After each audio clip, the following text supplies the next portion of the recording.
Tere, mina olen Ingrid Maadvere ja täna vaatame, kuidas Google'i arvutustabelis toimetada valemitega ja selles sarjas on nüüd mitu õppevideot, nii et vastavalt sellele, mida teil vaja on, siis see avage. Aga kõigepealt mul on siis selline andmetabel, kus on õpilaste andmed, siin on nimed, siin on sugu, pikkus, kaal, silmade värv, eesti keele hinne, kui palju on vendi ja õdesid, mis koduloomad on ja mis klassis õpilane käib.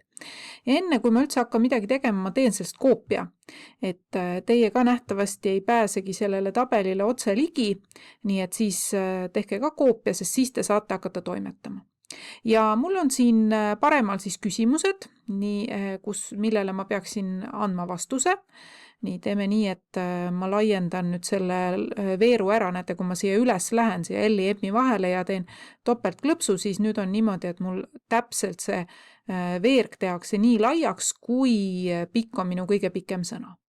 Ja loeme siis neid küsimusi ja hakkame tööle. Et esimene küsimus on, et mitmel õpilasel on õde või vend. See tähendab, et selles lahtris on kirjas, et näete, Anul on näiteks 2 õde venda, Peetril on 1 ja Kail ei ole üldse. Et loomulikult ma võiks ju lihtsalt need arvud kokku lugeda, et 1, 2, 3, aga praegu see andmetabel ei ole mul nüüd väga pikk, aga kui ta oleks mul väga pikk, siis seda on väga tülikas teha. Ja vaatamegi esimesena selliseid valemeid, nagu siis seda on count valemid või loendamise valemid. Ja Google arvutustabelis, täpselt samamoodi nagu Excelis, hakkab siis valem sellega, et ma panen võrdusmärgi.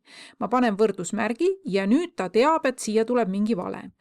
Kirjutame siia count, ta hakkab kohe minuga kaasa mõtlema, ütleb, mida ma tahan. Nii, mina tahan seda count.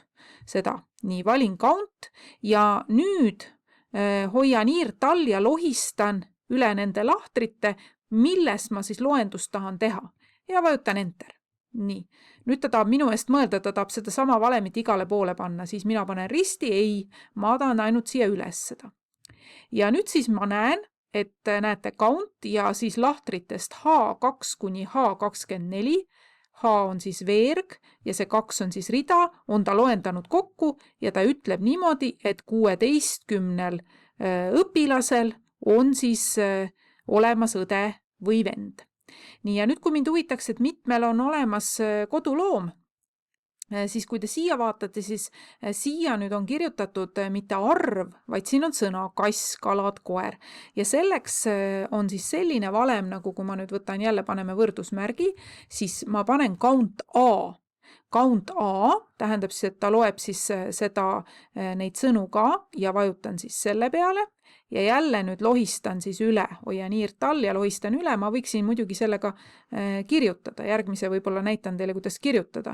Nii, panen sulud kinni ja vajutan enter. Nii, ja vaatame, mitmel siis tuli, näete, 11 õpilasel on siis kas siis mingisugune koduloom.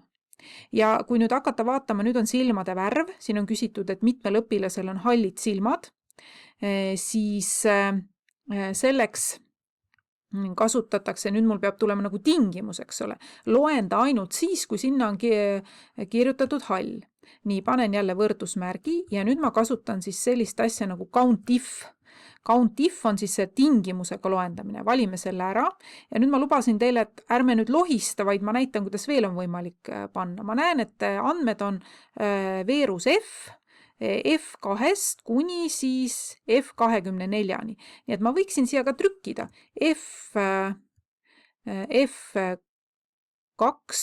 nii siis panen kooloni, kuni F24 ja näete, ta värvib ilusti ära ka. Ja nüüd on mul tingimus, nii panen siia semikooloni ja nüüd ta peaks lugema hallid kokku. Ja kuna see on sõna, siis ma panen jutumärgid, kirjutame hall, nii jutumärgid kinni ja nüüd paneme ka sulud kinni ja vajutan enter. Ja nüüd ta ütleb, et näete, 10 õpilasel on hallid silmad. Ja kui ma seda valemit siin üleval nüüd vaatan, siis tegelikult kui mind nüüd huvitaks mitte hallid, vaid paneme näiteks pruunid, siis ma võin asendada sellega pruun. Nii, nüüd ta luges, et 3 õpilasel on pruunid silmad, nii et kui see valem on mul siin korra olemas, siis ma saan seda väga lihtsalt nagu muuta. Ja need jutumärgid siis näitavad, et ta otsib sõnu. Kui nüüd siin on mitmel õpilasel on 1 õde või vend, Siis siin nüüd ma peaks jälle nüüd lugema siit vendade-õdede lahtrist. Paneme jälle võrdusmärgi, count if, nii. Ja nüüd loeme siis, valime siit välja selle vennad-õed, ma seekord jälle lohistan. Nii, siis paneme semikooloni ja siin nüüd ei ole, kuna siin ei ole sõna, siin on arv, siis ma võin lihtsalt kirjutada 1, et ta otsiks 1. Nii. Ja nüüd siis tuleb välja, vaatame kohe, et 9 õpilasel on siis ainult 1 õde või vend. Et nende countidega siis näete, peate te meelde jätma, et mida te täpselt otsite. Et lihtsalt count loendab siis kokku, kas seal on mingisugune arv selles lahtris, count A loendab sõnu, count if'il ma saan panna tingimusi, kas näiteks, kas selles vahemikus on mingi sõna ja count if'il ma võin ka loendada mingit konkreetset arvu. Nii et need on siis need loendamise asjad. Aga järgmisena vaatame nüüd aritmeetilist keskmist, pikkuse moodi ja mediaani. Aritmeetiline keskmine tähendab seda, et ta siis liidab kokku kõik need, mis mul siin need pikkused on ja jagab siis õpilaste arvuga. Aga mina saan jälle kasutada tegelikult valemit. Lähen siia, võtan võrdusmärgi ja aritmeetiline keskmine inglise keeles on average. Hakkan trükkima, ta ju mulle pakub selle ja nüüd ei ole mul mitte midagi muud jälle teha, kui valin selle vahemiku välja ja vaatame, mis siis tuli.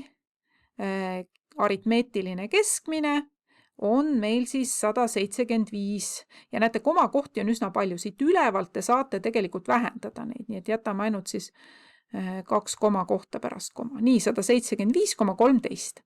Ja mood on siis selline, kui mul on pikkuse mood, siis see tähendab seda, et millist pikkust on kõige rohkem, et kui pikki õpilasi siis on kõige rohkem, et paneme siia jälle võrdusmärgi. Moodi valem on mode, inglise keeles tuleb ja jälle valime välja, vaatame, mida on siis kõige rohkem, millist väärtust siin. Nii, enter ja tuleb välja, et kõige rohkem on õpilasi, kes on 165 centimeetrit pikk. Ja mediaan on siis täpselt selline keskväärtus, et võtame võrgu, mis jääb täpselt keskele.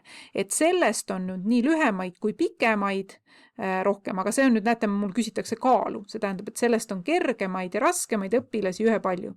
Valime jälle välja. Vajutame enter. Ja ongi meil siis kaalu mediaan, nii et 66 on täpselt keskel ja täpselt siis ühepalju õpilasi on sealt jääb siis ülespoole ja allapoole. Nii et sellisel viisil käib siis see valemite sisestamine. Neid valemeid ei pea tingimata alati sisestama siia kõrvale, ma võin ka vabalt tulla siia kuhugi lahtri alla ja nii edasi.